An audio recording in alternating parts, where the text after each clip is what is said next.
नमस्कार दोस्तों, उम्मीद है आप सब ठीक होंगे। दोस्तों, इस वीडियो को लास्ट तक देखना, ये कहानी आपकी सोच बदल देगी। तो चलिए शुरू करते हैं। लियो टॉल्स्टॉय की एक बहुत ही प्रसिद्ध कहानी है। कहते हैं कि पुराने रूस में 3 फकीर बहुत प्रसिद्ध हो गए।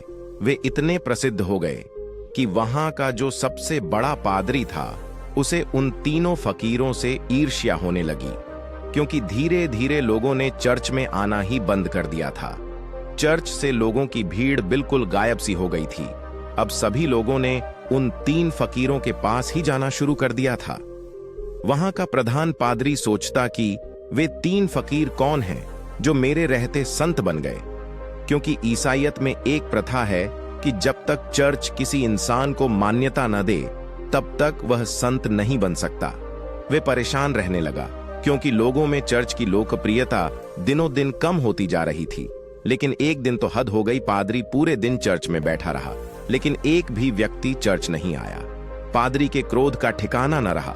उसने निश्चय किया कि आज उन तीनों फकीरों की खैर नहीं, आज तो मैं उन तीनों को सबक सिखाकर ही रहूंगा। वह अपनी पूरी पादरी वेशभूषा में तैयार हुआ। उसने सोने का ताज पहना, हाथ में प्रधान पादरी का प्रतीक वाला सोने का डंडा लिया और चल पड़ा उन तीनों से मिलने। वे तीनों एक बड़ी सी झील के उस पार रहा करते थे। पादरी एक नाव में बैठकर झील के उसे पार पहुंचा। थोड़ा आगे चलने पर उसे एक बड़े से पेड़ के नीचे 3 सीधे साधे से इंसान बैठे हुए दिख। वे तीनों पालथी मारकर पेड़ के नीचे बैठे हुए थे।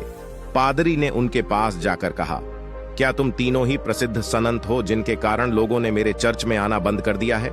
उन तीनों ने कहा, संत? हम किस बात के संत? हम संत बनने के लायक नहीं हैं।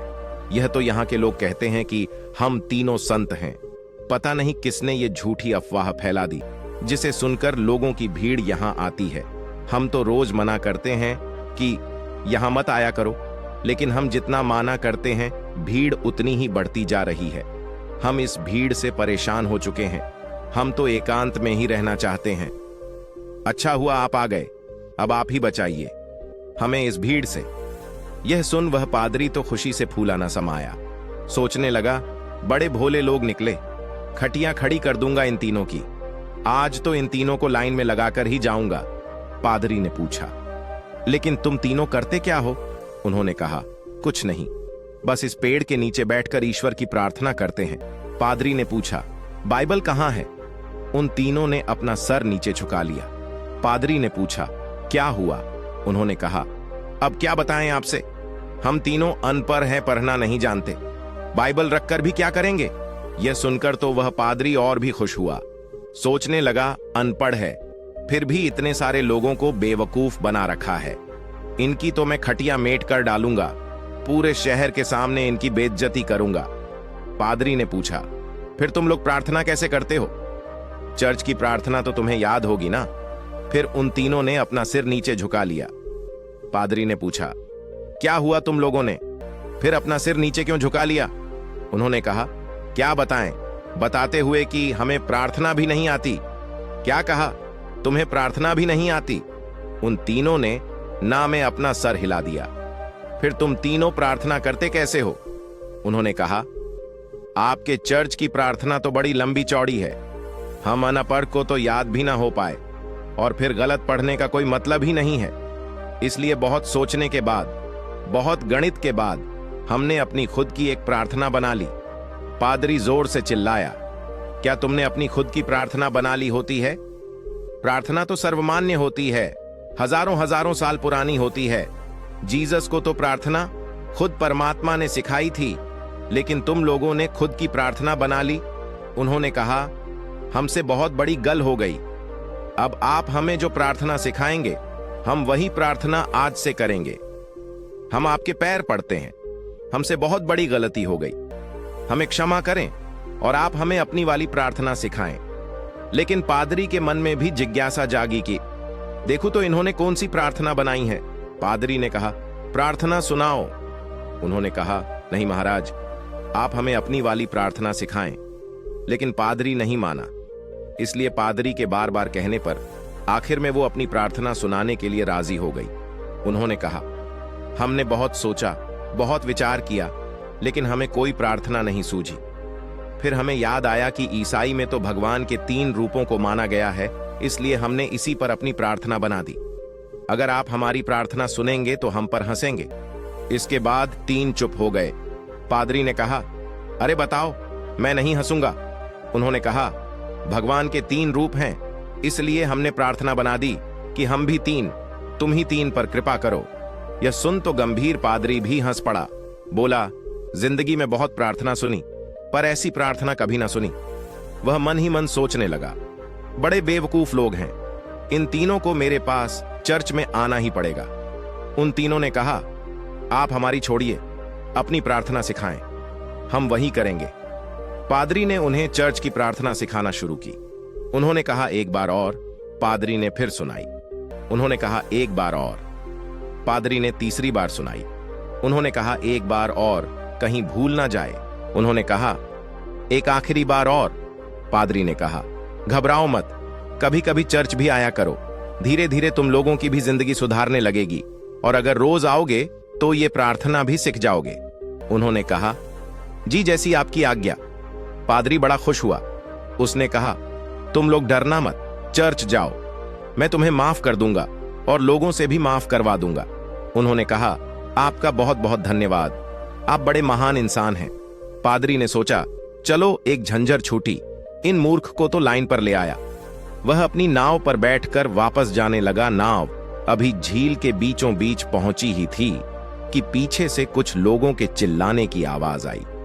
पादरी और माझी ने पीछे मुड़कर देखा तो उनकी आंखें फटी की फटी रह गईं। वे तीनों पादरी को पुकारते हुए झील के पानी पर दौड़ते हुए चले आ रहे थे। वे तीनों पानी पर ऐसे दौड़ रहे थे मानो कोई जमीन पर दौड़ रहा हो। यह देखकर तो पादरी के हाथ से वह सोनी का डंडा छूटकर वहीं नाव पर गिर गया। यह चमत्कार तो आज तक केवल जीसस ने ही करके दिखाया था। वह तीनों भागते हुए के किनारे आकर खड़े हो गए और पादरी से कहने लगे, आपको प्रार्थना हमें एक बार और सुना दे, उसे हम भूल रहे हैं। वह कहता है ऐसे शुरू होती है, यह कहता है ऐसे शुरू होती है, मैं कहता हूं ऐसे शुरू होती है। हम तीनों में बहस शुरू हो चुकी है। अब हम बहस करें या प्रार्थना करें, इसलिए आप हमें वह प्रार्थना एक बार और सुना दें। पादरी ने तो झुककर उनके पैर ही पकड़ लिए और कहने लगा, अब तक जो कुछ भी कहा है सब कुछ भूल जाओ। तुम्हारी प्रार्थना जीती और मेरी हार गई। तुम्हारी प्रार्थना ही श्रेष्ठ है क्योंकि वह सुन ली गई है। और सच तो यह है कि अब से मैं भी तुम्हारी वाली ही प्रार्थना करूंगा।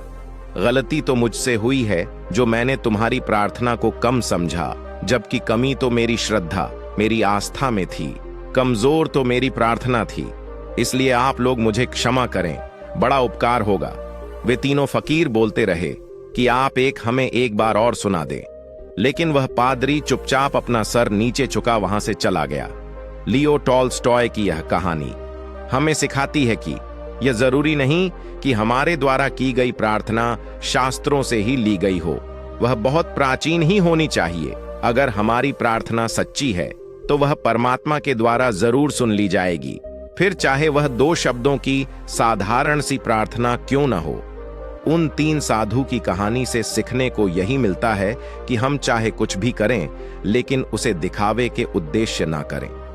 हम जब भी किसी काम को करें तो हमारी पूरी आत्मा उस काम में उतर जानी चाहिए। उस काम के प्रति हमारा पूरा समर्पण होना चाहिए। अगर हम हर काम को इसी तल्लनता के साथ कर पाए तो हर काम में हमारी सफलता निश्चित है, जैसे कि उन 3 साधुओं के साथ हुआ था। उन्होंने अपनी प्रार्थना को इतने समर्पण भाव के साथ किया था कि प्रार्थना उन्होंने नहीं, उनकी आत्मा ने की थी। फिर उनकी प्रार्थना इतनी सच्ची हो गई कि ईश्वर भी उनकी प्रार्थना को सुने बिना ना रह सका।